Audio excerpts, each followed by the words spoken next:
All right, let's dive into one of the biggest changes to California property tax law that we've seen in decades, Proposition 19. If you're a homeowner thinking about moving or you're part of a family planning for the future, you really need to understand how this works. So, why all the fuss? Well, take a look at this quote. This isn't just some theoretical number, it's a real world example of what can happen. Getting these rules wrong can trigger a shocking tax hike that could honestly force a family to sell a home they've had for generations.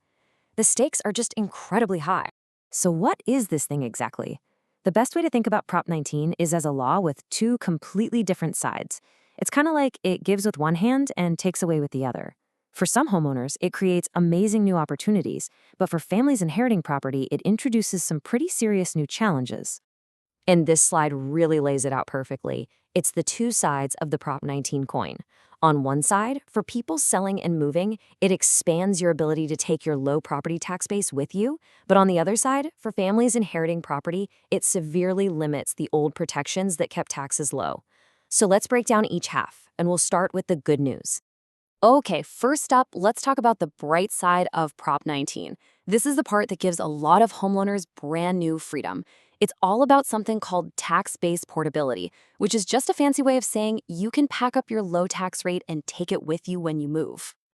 So who gets to use this fantastic benefit? Well, it's for three specific groups of people. The biggest group, by far, is homeowners who are age 55 or older. But it also covers folks who are severely and permanently disabled and, unfortunately, victims of major natural disasters like wildfires. If you're in one of those categories, you qualify. And how does it work? It's actually pretty simple. First, you sell your main home.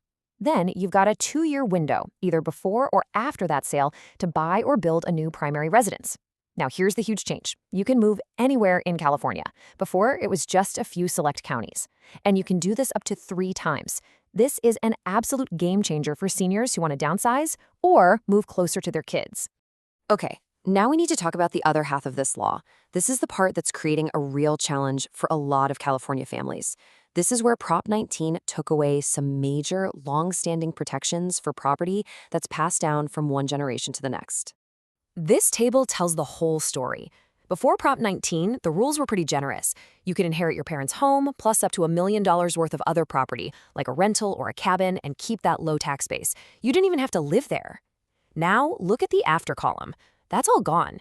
The tax break now only works for your parents' primary home, the child must move in and make it their primary home within a year, and there's a new cap on how much value is protected. It's a fundamental shift. You know, hearing about the rules is one thing, but seeing how they actually play out with real money is what matters. So let's walk through a few common scenarios to see the true financial hit. Let's start with a very common and, frankly, heartbreaking situation for some. A child inherits a property that their parents used as a rental, or they inherit the family home and decide they want to rent it out. Before Prop 19, this was a fantastic strategy for building family wealth. The child could get the property and keep that nice, low tax bill. But now, because that extra $1 million exclusion for non-primary properties is gone, poof. The property is immediately and fully reassessed to whatever its market value is today. And the results can be just staggering. We saw a real-world case with a small bungalow in Los Angeles. The annual property taxes exploded from about $624 a year to over $10,000. That is a 1,500% increase, basically overnight. A jump like that can easily force a family to sell. All right, so let's try a different scenario. What if a child does inherit the family home, and they do move in within the 1-year deadline, doing everything right? They're safe, right? Well, not necessarily, especially if the home is in a high-value area.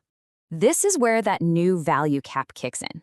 You don't just automatically get to keep the old tax bill. The new rule says you can protect the original tax value plus $1 million.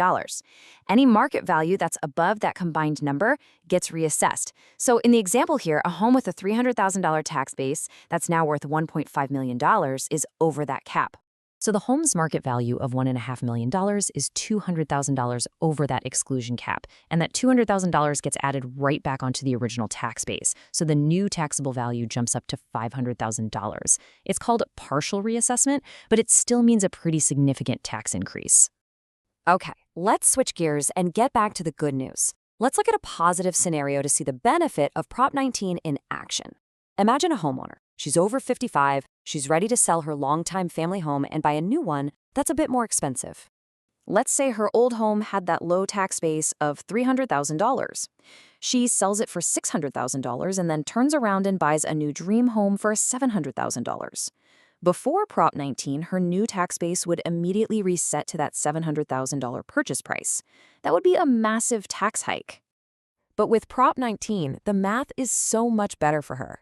You just take the difference between the new home's price and the old home's sale price, in this case $100,000.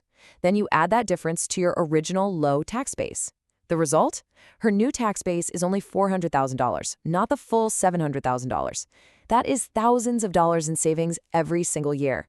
So, after all that, what's the right strategy for you and your family? To figure that out, let's go over some of the most common mistakes people are making and then boil it all down to the key takeaways.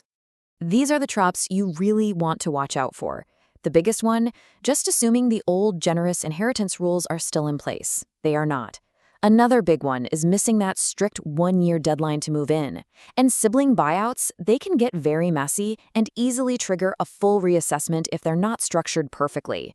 And finally, please don't assume this is a simple DIY project. The rules are complicated, and you really need professional advice. So, if we boil it all down, here's what you need to remember. If you're over 55 and thinking of moving, Prop 19 is fantastic news. You've incredible new freedom. But if you're in line to inherit property, the game has completely changed. That family home must become your primary residence to get the tax break. And any other properties, vacation homes, rentals, they will be fully reassessed. The bottom line is simple. Planning ahead is no longer optional, it's absolutely crucial. And all of this leads to the one critical question you should be asking yourself tonight. Given these massive changes, is your family's home, your family's legacy, actually protected from a sudden and potentially devastating property tax shock? Look, Prop 19 is a complicated law and it has lasting financial consequences. While the scenarios we talked about today are pretty common, everyone's situation is a little different. So before you make any decisions, before you sell, transfer property, or update your trust, it's absolutely essential that you seek guidance from qualified tax, legal, and real estate professionals. Making an informed decision is the best thing you can do to protect your family's assets.